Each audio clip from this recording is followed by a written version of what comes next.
O Senhor esteja convosco. Ele está no meio de nós. Proclamação do Evangelho de Jesus Cristo, segundo Mateus. Glória a vós, Senhor. Naquele dia, Jesus saiu de casa e foi sentar-se às margens do mar da Galileia. Uma grande multidão reuniu-se em volta dele. Por isso Jesus entrou numa barca e sentou-se, enquanto a multidão ficava de pé na praia, e disse-lhe muitas coisas em parábolas. O semeador saiu para semear. Enquanto semeava, algumas sementes caíram à beira do caminho, e os pássaros vieram e as comeram. Outras sementes caíram em terreno pedregoso, onde não havia muita terra. As sementes logo brotaram, porque a terra não era profunda. Mas quando o sol apareceu, as plantas ficaram queimadas e secaram, porque não tinham raiz. Outras sementes caíram no meio dos espinhos. Os espinhos cresceram e sufocaram as plantas.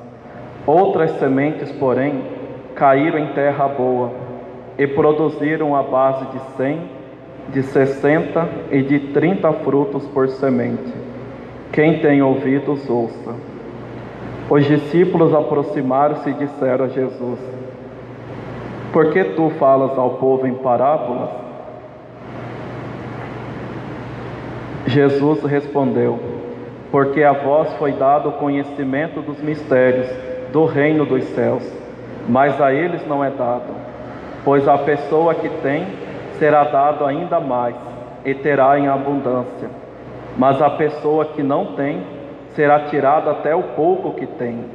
É por isso que eu lhes falo em parábolas, porque olhando eles não veem, e ouvindo eles não escutam nem compreendem. Deste modo se cumpre neles a profecia de Isaías: havereis de ouvir sem nada entender, havereis de olhar sem nada ver, porque o coração deste povo se tornou insensível. Eles ouviram com má vontade e fecharam seus olhos, para não ver com os olhos, nem ouvir com os ouvidos, nem compreender com o coração, de modo que se convertam e eu os cure. Felizes sois vós, porque vossos olhos veem e vossos ouvidos ouvem. Em verdade vos digo, muitos profetas e justos desejaram ver o que vedes e não viram, desejaram ouvir o que ouvis e não ouviram. Ouvi, portanto, a parábola do semeador. Todo aquele que ouve a palavra do reino e não a compreende, vem o maligno e rouba o que foi semeado em seu coração. Este é o que foi semeado à beira do caminho. A terra que caiu em terreno pedregoso é aquele que ouve a palavra e logo a recebe com alegria, mas ele não tem raiz em si mesmo, é de momento. Quando chega o sofrimento ou a perseguição por causa da palavra, ele desiste logo. A semente que caiu no meio dos espinhos é aquele que ouve a palavra, mas as preocupações do mundo e a ilusão da riqueza sufocam a palavra e ele não dá fruto. A semente que caiu em boa terra é aquele que ouve a palavra e a compreende. Esse produz fruto. Um dá 100, outro 60 e outro 30. Palavra da salvação. Glória a vós, Senhor. Louvado seja nosso Senhor Jesus Cristo. Para sempre seja louvado. Ave Maria, cheia de graça, o Senhor é convosco. Bendita sois vós entre as mulheres, bendito é o fruto do vosso ventre, Jesus. Santa Maria, Mãe de Deus, rogai por nós, pecadores, agora e na hora de nossa morte. Amém. Maria, Mãe da Igreja, rogai por nós. Caríssimos irmãos e irmãs, celebramos hoje o 15º domingo do tempo comum. E neste domingo nós iniciamos o terceiro discurso de Jesus no Evangelho de São Mateus. Por que o terceiro discurso? Porque o Evangelho de São Mateus está dividido, organizado ou estruturado em 3 longos discursos. O primeiro discurso é o Sermão da Montanha. O segundo discurso é o sermão missionário do envio, que nós ouvimos no decorrer dessa semana que passou. O terceiro discurso é o discurso das parábolas, que hoje nós estamos iniciando. O quarto discurso é o discurso sobre a igreja. E o quinto discurso é o discurso sobre o fim dos tempos. Então, hoje, a liturgia nos apresenta esta primeira parábola, a parábola do semeador. É Jesus que vem semear em nossos corações. Como nos diz a primeira leitura: assim como a chuva e a neve descem do céu e para lá não voltam mais, mas vêm irrigar e fecundar a terra e fazê-la germinar, assim a palavra que sair da minha boca não voltará para mim vazia. Antes, ela realizará tudo o que for de minha vontade. Então essa liturgia ela vai tratar para nós da nossa relação com a palavra de Deus, do modo que nós estamos nos relacionando com ela. Mas São João Crisóstomo ele vai chamar a nossa atenção, porque a palavra de Deus, meus irmãos e minhas irmãs, ela não é semeada em vão. Uma vez que nós ouvimos a palavra de Deus, ela precisa de uma certa forma mexer com o nosso coração. Ela precisa de uma certa forma mudar algo em nossa vida. Se nós ouvimos a palavra de Deus e nada aconteceu, tem alguma coisa de errado. É por isso que ele chama a nossa atenção. Ele diz o seguinte: se tal transformação não se dá em todos, não é culpa do semeador, que é quem? Que é Jesus, e sim de quem não quis mudar de vida. Então, se não está acontecendo uma transformação na nossa vida, não é por causa de Jesus, não é por causa da igreja, não é por causa do padre, é porque eu e você não quisemos mudar de vida diante daquilo que nos foi proposto. Por isso, a chave de leitura para a liturgia de hoje é a nossa disposição à graça de Deus. Mas vejamos bem quais são essas 4 disposições que Jesus cita nessa parábola. É interessante que ele conta a parábola e ele mesmo nos explica a parábola. Então já adianta aqui um pouco a nossa compreensão. Então a primeira disposição é à beira do caminho. Jesus diz: é todo aquele que ouve a palavra, não compreende, vem o maligno e rouba o que foi semeado em seu coração. Em outras palavras, são aquelas pessoas que falam: de novo esse evangelho, de novo essa leitura, de novo esse padre falando desse assunto, de novo esse pregador, essa pregadora falando a mesma coisa. Então são aquelas pessoas que estão acostumadas a ouvir, no entanto, diante da palavra, não houve nenhum propósito de vida, aquilo não mudou nada na vida dela. Por isso que são palavras jogadas à beira do caminho. O segundo, a terra pedregosa. Jesus diz: é de momento. Quando chega o sofrimento ou a perseguição por causa da palavra, ele desiste logo. São aquelas pessoas superficiais, inconstantes. Elas até escutam a palavra de Deus. Nossa, que palavra bonita, que homilia bonita, que pregação bonita, que canto bonito. Porque tudo na liturgia deve expressar a palavra de Deus, desde as orações, das leituras, dos cantos. Por isso que tem que haver aqui uma sintonia, porque tudo vai expressar a palavra de Deus daquela liturgia. Então a pessoa ela acha aquilo muito belo. No entanto, na primeira dificuldade que aparece por causa da palavra de Deus, ela prefere abandonar a Deus do que seguir a Ele.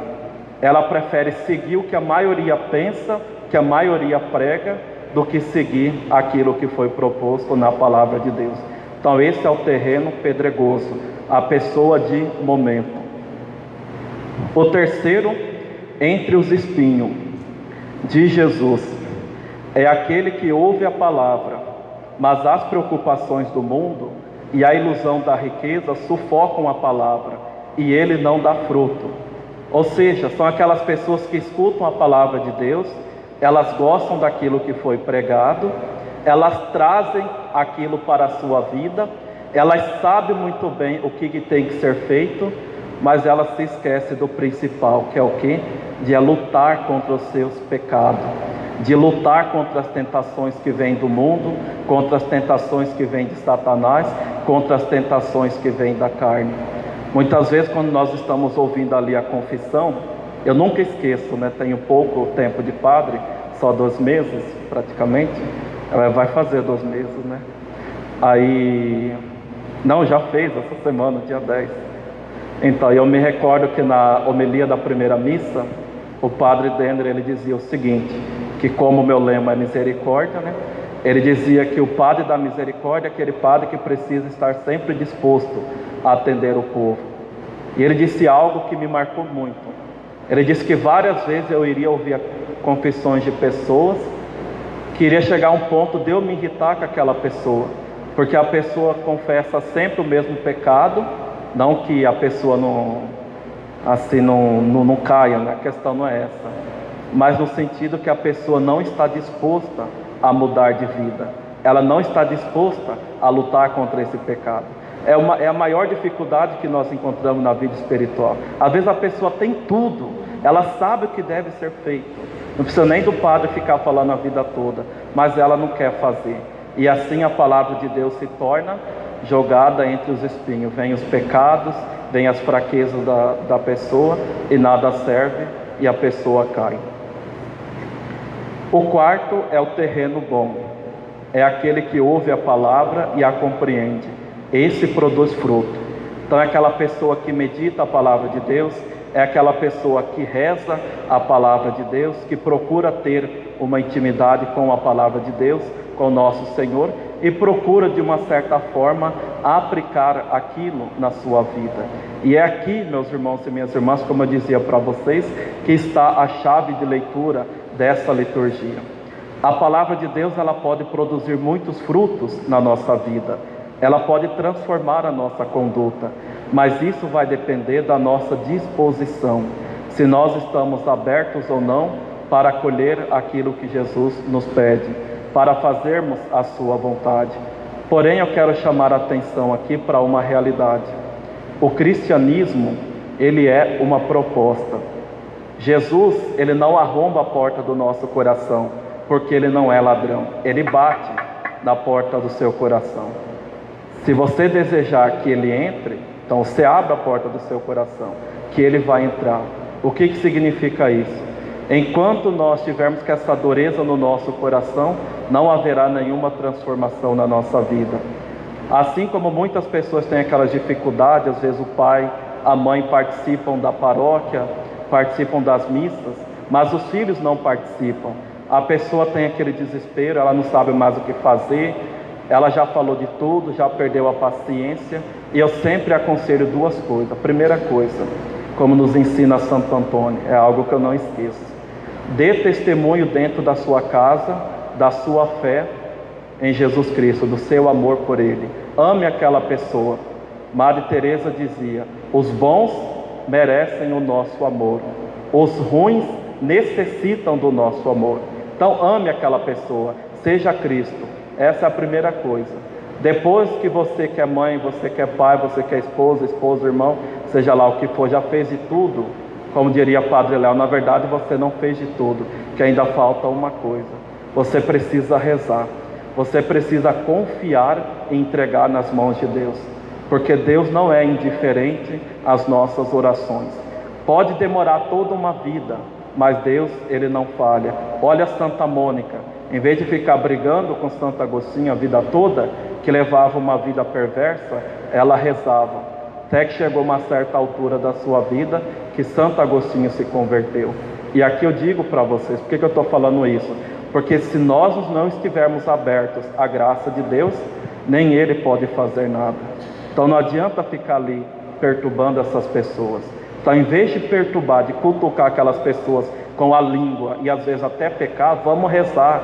dobrar o nosso joelho diante do Santíssimo, suplicar a graça de Deus com Ele. Aquilo que nós não podemos, a graça de Deus pode. E quando a graça toca, aí é impossível não se abrir a ela.